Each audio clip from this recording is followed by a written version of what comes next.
Et quand on fait les mitzvot, on dit Asher Kideshanu les mitzvot. Donc lui aussi nous a sanctifiés. Seulement au lieu de nous donner une base, il nous a donné des mitzvot. C'est pareil. Donc quand on fait quelque chose, au niveau de la Torah, que ce soit une prière, que ce soit une étude, que ce soit n'importe quoi, c'est tout simplement pour renforcer le couple Akadosh Baruch Hu et l'Assemblée d'Israël. Nous sommes à la veille de Rosh Hashanah, Be'ezrat Hashem, et Rosh Hashanah c'est quelque chose de spécial, de très spécial, puisque c'est la racine, c'est la graine, c'est la matrice de toute l'année. Ça veut dire que ce qui va se passer dans les 48 heures de Rosh Hashanah, c'est un jour double. On ne dit pas que c'est 2 jours. Okay? Rosh Hashanah, ça s'appelle Yom Arichta. Un jour long. Au lieu que ce soit un jour de 24 heures, c'est un jour de 48 heures. Et dans ces 48 heures, est repliée en fait toute l'année. Ça veut dire que je touche la graine de toute l'année. Tous les jours de l'année sont repliés à l'intérieur de ces 48 heures de Rosh Hashanah. Donc divisez 48 heures par le nombre d'heures de l'année, et vous allez voir que si par exemple vous faites la gueule un quart d'heure à Rosh Hashanah, c'est 3 jours, 4 jours, 5 jours dans l'année, où vous allez être Rma. Si vous êtes dans la Simcha, une demi-heure à Rosh Hashanah, vous avez une semaine de joie. Ça marche comme ça. Donc les Chachamim disent, fais très attention, tu travailles dans la graine. Tu es dans un laboratoire où chaque petit détail de Rosh Hashanah, tu es un petit peu contrarié, une seconde égale 10 heures. Donc il faut être tout le temps dans une simcha, tout en sachant qu'il se passe quelque chose au niveau cosmique. Que se passe-t-il? Il y a marqué nulle part dans la Torah que Rosh Hashanah c'est le jour du jugement tel que nous on le vit aujourd'hui. Il y a un remez, Tik'u b'chodesh shofar, b'kesse leyom chagenu, ki chok l'Israël mishpat le'Elohi Yaakov. Mais ça c'est un verset de Tehilim. Dans la Torah, il n'est mentionné nulle part que Rosh Hashanah c'est le jour du jugement. Alors comment on est arrivé à cette conclusion? D'abord, qui a fixé, comment on peut fixer une fête à Rosh Hashanah? Pourquoi fixer une fête à Rosh Hashanah? Au nom de quoi? Quand on fixe une fête dans l'année, toutes les fêtes que vous avez dans le calendrier, elles sont uniquement parce qu'il s'est passé quelque chose au niveau historique qui concerne le peuple d'Israël. Sinon, on ne peut pas fixer une fête. Pessah, c'est la sortie d'Égypte.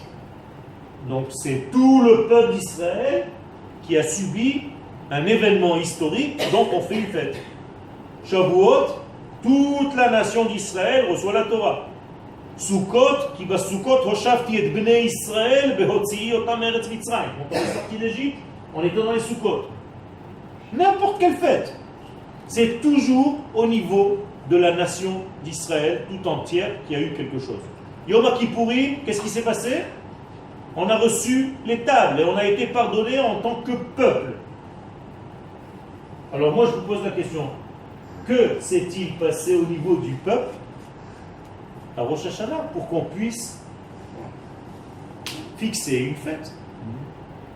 Est-ce que vous connaissez un événement historique qui s'est passé ce jour-là de Rosh Hashanah pour qu'on puisse dans le calendrier juif mettre une fête de Rosh Hashanah? S'il n'y a pas un événement historique qui concerne la nation, on n'a pas le droit de fixer une fête, sachez-le, c'est une règle. C'est le renouvellement, la création. La création du monde, Il n'y a pas de peuple. mais c'est pas pour le peuple. Et d'abord la création du monde, elle a un autre jour pour la commémorer, le Shabbat. Et l'homme, c'est pas Israël encore? Non, non. Adam Arishon, c'est un homme universel encore. Il n'y a pas de juif, il n'y a pas Israël encore. On est d'accord? Et si vous me dites que c'est la création du monde elle a une fête toutes les semaines, c'est le Shabbat. Zecher les Maaseh Bereshit. Alors je vous repose la question. Très compliqué, hein. Même les gens qui étudient ont du mal. Que s'est-il passé dans l'histoire du peuple juif? C'est quelque chose qu'on ne sait pas beaucoup, malheureusement, parce qu'on n'étudie pas assez la Gemara. Moshe est monté chercher l'étape de la loi, non? Moshe est monté chercher, non? Non. Alors je vous cite la Gemara. Berosh Hashanah paska avoda me avodenu bemitzrayim. Le jour de Rosh Hashanah, on a arrêté d'être asservi à l'Égypte. Sans sortir d'Égypte, puisqu'on est sorti 6 mois plus tard, à Nissan, mais 6 mois avant, c'est-à-dire Rosh Hashanah, on a arrêté de travailler. On n'était plus au service de Paro. Ça veut dire quoi? Que c'est le jour de l'indépendance du peuple d'Israël, de l'asservissement en Égypte. Et pourquoi c'est important de fixer une fête pour cette indépendance? Ben, tout simplement parce que si je veux proclamer Akadosh Baruch Hu roi de l'univers, je dois être libre. Si je ne suis pas libre, si je ne veux pas qu'il soit mon roi, il n'est pas mon roi. C'est bizarre. Il y a un verset.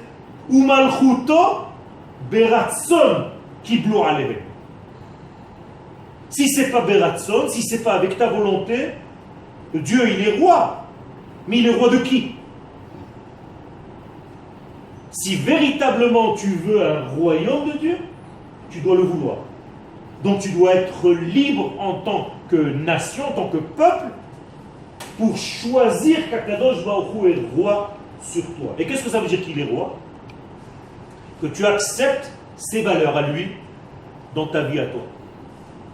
C'est-à-dire que tu vas vivre à partir de maintenant selon les critères divins et non pas selon ce que toi ça t'arrange dans ta vie. Ça c'est le proclamé roi. Alors est-ce qu'on est prêt à ça? C'est ça que nous venons fêter à Rosh Hashanah. Car Rosh Hashanah est considéré par le Rambam comme un Yom Tov, comme Pesach, Shavuot et Sukkot. Et donc il y a une mitzvah de Simcha à Rosh Hashanah, malgré le fait qu'il y ait un jugement. Mais moi je vous repose la question, d'où est-ce qu'on sait qu'il y a un jugement? Pourquoi 2 jours? Ça c'est encore un autre inyan. Il faut, Be'ezrat Hashem, si on a le temps, on répondra. Mais la tefila, elle a été dirigée, rédigée par qui? Par nos sages. Comment nos sages, c'est exactement la question que je pose, sont arrivés à la conclusion que ce jour-là, il y a un jugement. Chauffard, hein. D'où on sait qu'il y a un jugement? C'est quoi ce jugement? Qui nous juge? Comment on est jugé? C'est quoi exactement? Comment ça se passe, ce jugement? C'est par rapport au chauffard. Il a fait même. Les Chachamim nous expliquent qu'en réalité, cette journée, comme elle est la matrice de l'année, elle est donc à la source de la création. Elle est avant la création. Elle est ce qui est le degré, l'instant avant que tout recommence. Rosh Hashanah. Eh bien, ce degré est tellement élevé que chaque année, avant qu'il recommence pour une nouvelle année, parce que sachez-le, le monde, nous disent les kabbalistes, est recréé pour un an seulement. Chaque année à Rosh Hashanah, Kadosh Baruch Hu redécide s'il y aura une année prochaine ou pas. Moralité, par rapport à quoi on va nous juger à Rosh Hashanah? Qui on va juger?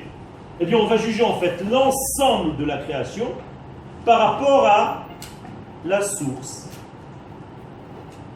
Imaginez-vous qu'Akadosh Baruch Hu a pensé le monde, c'est ma main d'en haut, et voilà le monde qui est apparu, le monde tel que nous le voyons en bas. Eh bien, quel décalage il y a entre l'idéal et la réalisation de ce monde? C'est ça le jugement. Moralité, si je veux vous résumer que ce soit plus facile à comprendre, Rosh Hashanah, vous êtes placé face à vous-même, face à votre modèle tel qu'Akadosh Baruch Hu l'avait prévu au départ. Donc chacun de nous va être placé selon son modèle. Moi, on veut me placer selon le Yoel, tel qu'Akadosh Baruch Hu le veut. Comment tu étais et comment tu es devenu. Et le décalage entre les deux Yoel, celui qui se trouve dans l'idéal comme Akadosh Baruch Hu le veut, et celui que moi, Yoel d'en bas, je vis, eh bien c'est ça qui va donner le jugement. Si je suis proche du Yoel d'en haut, je suis un tzaddik. Tzaddik veut dire en hébreu, Sodek, il est dans le tzedek, il est dans la justesse, il est dans la justice. Mais si chas v'shalom, il y a un décalage entre l'un et l'autre, il va falloir le fermer, ce décalage, il y a un problème. Akadosh Baruch Hu a voulu que je sois comme ça, et moi, je suis sorti. Je me suis éloigné, chas v'shalom, de ce que je dois être. Donc à Rosh Hashanah, avant de recommencer une année, on se place face à nous-mêmes. Et on nous place face à nous-mêmes. Chacun de nous est au niveau individuel, Ovrim le Fanav qui venait Maron, et au niveau collectif de toute la création du monde. Kol Ba'er Olam. Tous ceux qui sont dans la création tout entière. Donc le modèle, c'est celui qui va nous juger. Est-ce que je peux condamner un lion parce qu'il a attaqué une gazelle? Non, c'est sa nature. Donc l'homme, je vais le juger par rapport à quoi? Par rapport au fait qu'il soit un homme. Donc je vais voir s'il respecte en fait son mode humain. Et comment il est par rapport à l'humain qu'Akadosh Baruch Hu a voulu qu'il soit. Voilà le jugement d'Akadosh Baruch Hu. Donc oubliez, chas v'shalom, ne vous faites pas d'image que Dieu est assis sur une chaise. C'est un sourd, c'est de la avodah zara. Okay? Même si on le dit avec des mots, c'est juste des images parce que la Torah parle un langage humain. Libra Torah kilshon bnei Adam. Parce qu'on ne peut pas comprendre autrement. Mais chas v'shalom, n'imaginez surtout pas un vieillard, je ne sais pas quoi, avec une barbe qui est en train de juger des gens. C'est la source, c'est de la avodah zara. Tout simplement, l'infini qui a créé ce monde, qui a voulu ce monde, qui a pensé ce monde, eh bien, il avait une idéologie, un idéal. Et aujourd'hui, le monde, est-ce qu'il est proche de cet idéal ou est-ce qu'il est loin de cet idéal? Voilà. Si je me rapproche, je suis dans la délicatesse. Donc, quand tu es délicat, tu te rapproches de plus en plus de toi-même. C'est ce qu'Akadosh Baruch Hu a demandé à Abraham, Lecha. Va vers toi, reviens vers toi. C'est-à-dire, respecte ta véritable identité. Ne sois pas l'imitation de quelqu'un d'autre. Même pas de ton rab. Sois toi. Et quand est-ce que je sais dans la Torah que quelqu'un est arrivé à être exactement fidèle à son modèle initial? Quand la Torah appelle cette personne deux fois. Moshe, Moshe. Abraham, Abraham. Ça veut dire que le modèle Moshe et la réalisation de Moshe en part étaient exactement les mêmes. Et c'est pour ça que les Chachamim vont nous donner des descriptions qui n'ont aucun sens apparemment. Par exemple, quelle était la hauteur de Moshe Rabbeinu? Qu'est-ce que je m'en fiche? Alors nous dit la Gemara, la hauteur de Moshe Rabbeinu c'était 10 amot, à peu près 5 mètres. Alors vous pensez vraiment qu'elle parle au niveau premier? Pourquoi la Torah, la Gemara va nous donner une telle description que Moshe Rabbeinu faisait 5 mètres de haut? Vous savez pourquoi? Parce que la hauteur du plafond du Mishkan, du Beth Amikdash du désert, il faisait lui aussi 5 mètres de haut. Et c'est pour nous dire qu'en réalité, Moshe est arrivé au plafond de ce qu'un homme peut arriver dans ce monde. Il est arrivé au sommet de ce qu'un homme peut arriver à être. Il est au plafond du Mishkan, de la Shrina.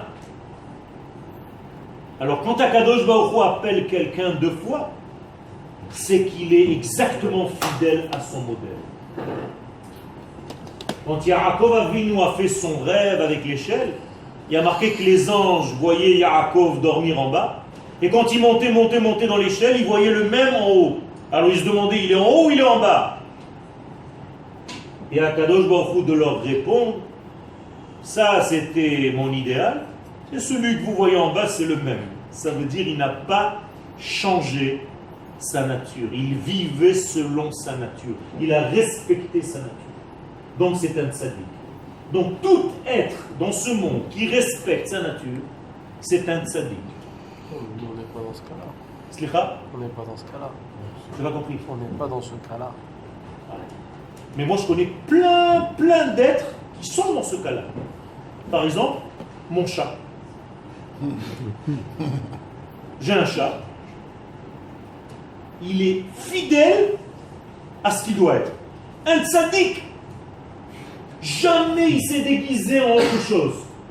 Il a des gestes de chat. Il respecte sa nature de chat. Il se lèche et il se coiffe tous les matins. C'est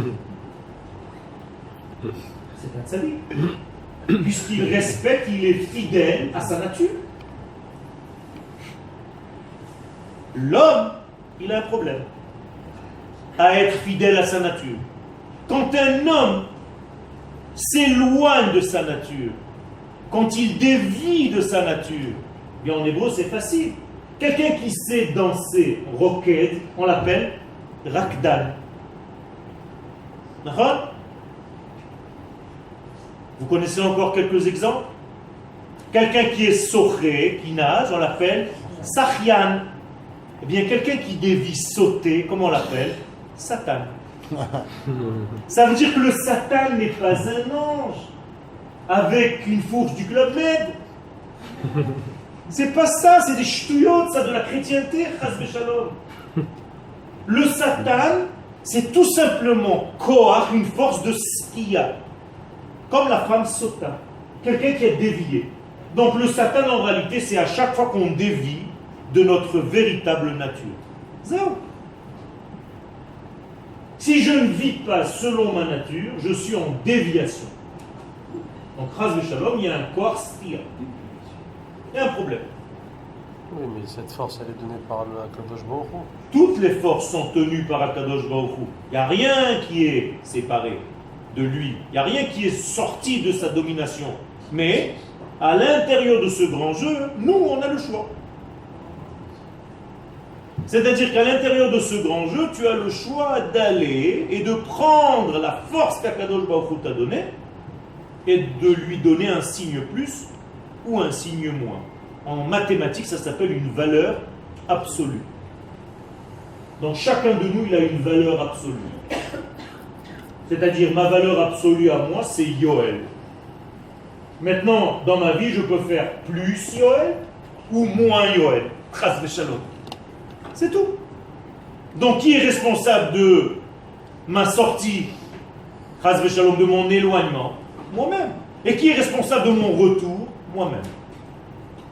Moralité, nous sommes face à nous-mêmes et nous devons prendre nos responsabilités dans notre vie. Alors tout ceci explique en fait Rosh Hashanah. Mais à Rosh Hashanah, maintenant je vous ai dit pourquoi il y a le jour du jugement. Vous comprenez pourquoi il y a un jugement ce jour-là? On est jugé par rapport à quoi? Par rapport à l'idéal qui apparaît ce jour-là. Donc ce jour-là, qu'est-ce qui apparaît dans l'espace? L'idéal, tel qu'Akadosh Baruch Hu le voulait. Et nous, on est en bas, à la synagogue, dans ce monde, chacun dans sa chaise. Et Akadosh Baruch Hu, en fait, il est en train de regarder combien de décalage il y a entre l'idéal et le monde tel qu'on l'a rendu aujourd'hui. Et est-ce que nous voulons changer? Comment on dit changer en hébreu? Les shanot. Donc shana. Shana, c'est un changement. Donc Shana Tova, c'est pas une bonne année. C'est un bon changement. Quand tu souhaites à quelqu'un Shana Tova, c'est pas pour lui dire bonne année. Ça, tu peux faire des simanim. Tu manges une banane, banana, bonne année. Mais pour que tu comprennes ce que veut dire le mot Shana, Shana veut dire Shinui. Donc Shana Tova, Shinui Tov. Change. Changer pour le bien ou pour le mal? Pour le bien. Comment on dit s'améliorer en hébreu? Les ishtaper, donc le mot shofar. Shipour. C'est la même racine. Shipour, amélioration, shofar, un instrument qui nous permet de nous améliorer.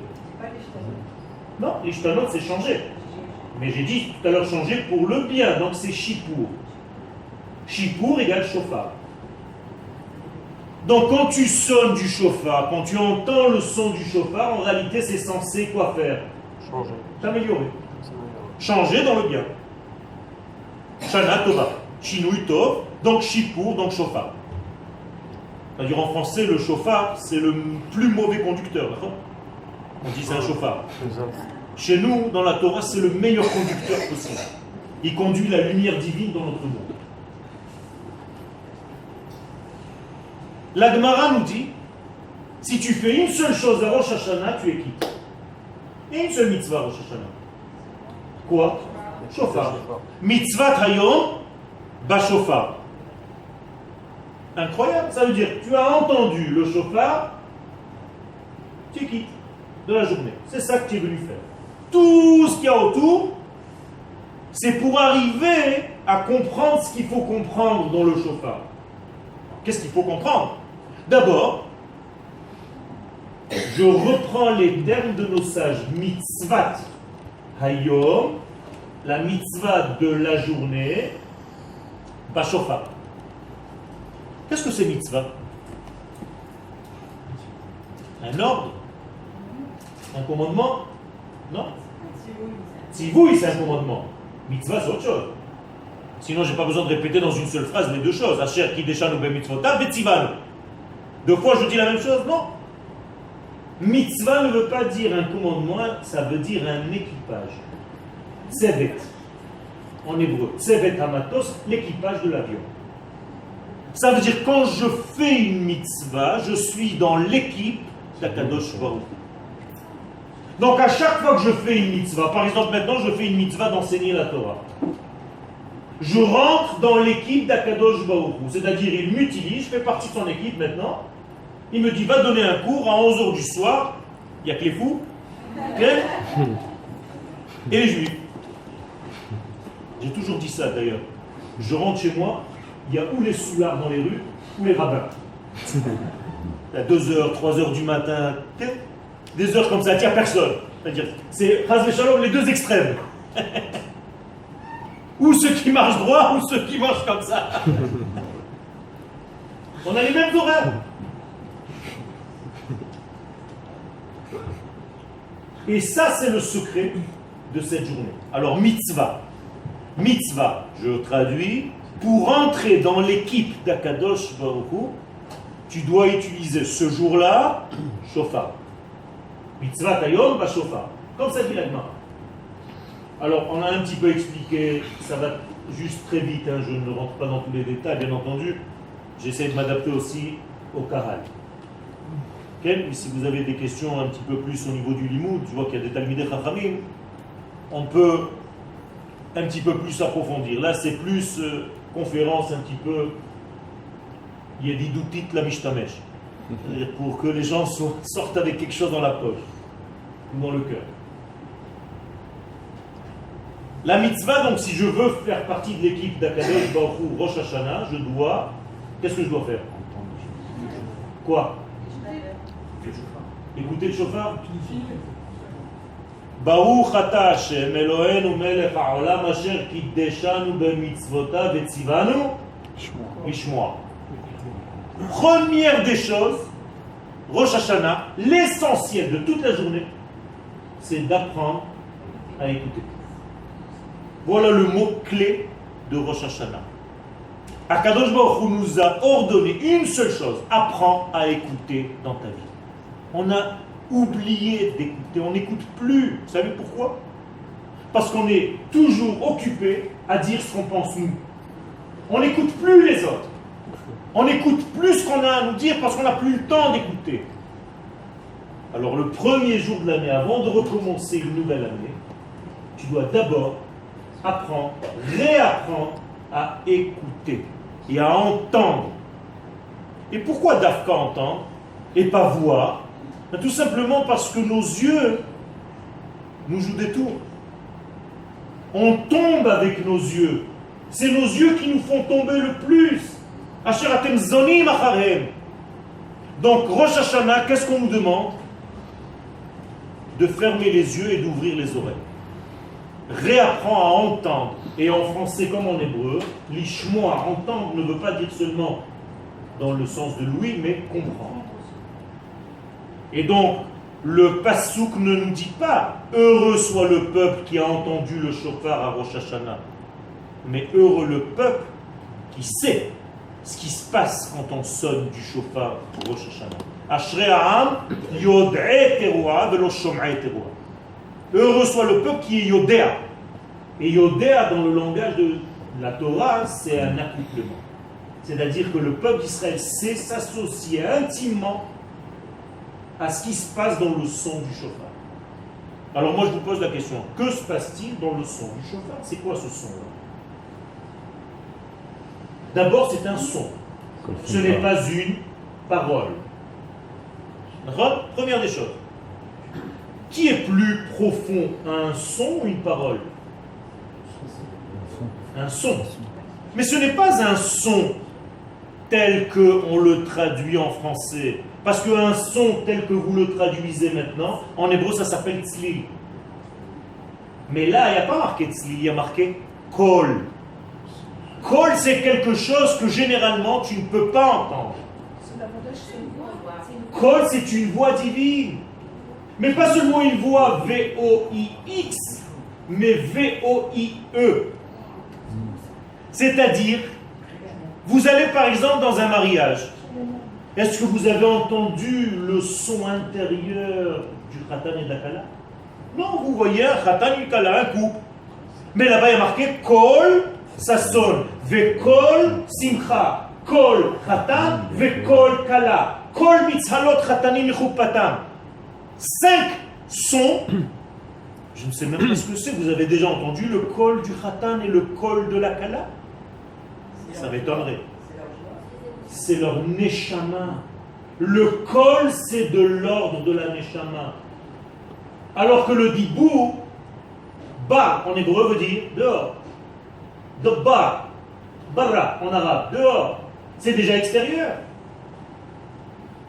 Par exemple, au mont Sinaï, pourquoi il y a le chauffard? Pour faire style son et lumière, ça fait bien. Akadosh Baruch Hu dans la Torah, qui est un petit peu un spectacle. Pourquoi il y a le chauffard? Eh bien, regardez ce qui est écrit là-bas. Moshe, c'est un homme. Yedaber, il parle. Vea Elohim ya'anenu bekol. Moshe, lui, parle comme un homme. Et Akadosh Baruch Hu lui répond avec le kol. Avec quel kol? Le chauffard. Donc, le langage d'Akadosh Baruch Hu, c'est quoi? Le chauffard. Ça veut dire quand Akadosh Baruch Hu nous parle, c'est sous forme d'un son de chauffard. Mais pas seulement le chauffard que vous entendez à la synagogue. C'est un son beaucoup plus subtil. Par exemple, nous dit le Zohar HaKadosh, tous ceux qui habitent en Eretz Israël, ils ont entendu le kol du chauffard qui leur a dit de monter. Alors moi je vous pose la question, ceux qui ont fait leur aliyah, vous avez entendu un son de chauffard pour monter? Non. Mais vous avez entendu un son au niveau de la neshama qui vous a dit monte. Donc vous avez entendu le chauffard. Vous comprenez ce que c'est que ce chauffard? Il y a des Rosh Hashanah où on ne sonne pas de chauffard. Quand ça tombe Shabbat. Alors vous allez me dire qu'on n'a pas sonné du chauffard ce jour-là? Bien sûr qu'on a sonné. Un chauffard beaucoup plus élevé. Un chauffard que tu n'entends pas ici, mais un chauffard qui est sonné par Akadosh Baruch Hu lui-même. Et d'ailleurs, je vais vous donner un chidouche, même quand le Baal Tokea va sonner du chauffard ici, en réalité ce n'est qu'une imitation d'un autre chauffard qui est en train d'être sonné dans le monde cosmique. Seulement quand on n'est pas capable de l'entendre, on fait un acte symbolique. Alors en bas, on nous sonne aussi Zahma en même temps. Pour nous juste ajuster avec le chauffard supérieur. Vous comprenez? Et tout ce qu'on fait en réalité, c'est exactement pareil. J'avance un pas de plus. Ce chauffard-là, on l'a entendu donc quand? Quand est-ce que la première fois Akadosh Baruch Hu a sonné du chauffard dans l'histoire? Réfléchissez bien avant de répondre.